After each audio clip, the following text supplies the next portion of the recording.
This is Senator Joan Ballweg, a member of the Budget Writing Joint Committee on Finance.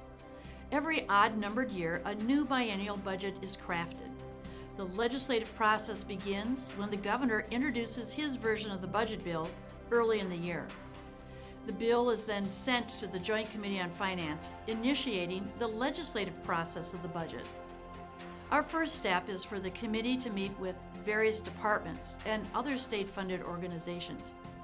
The committee hears about their budget requests and how they would use allocated funds. This takes a number of weeks to complete before we move on. This session, the committee hosted 4 public hearings at locations around the state. Residents and advocates provided input on the budget and personally connected with the committee to share their thoughts on what is important to them.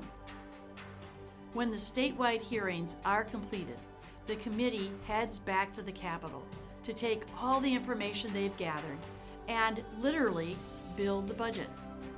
Each area of the budget is voted on in May and June when the committee meets in what is known as a series of executive sessions. The Joint Committee on Finance is responsible for presenting a final version of the budget to the legislature for passage.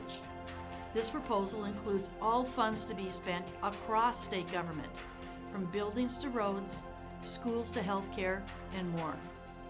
The budget is now ready to be voted on in the Senate and the Assembly chambers.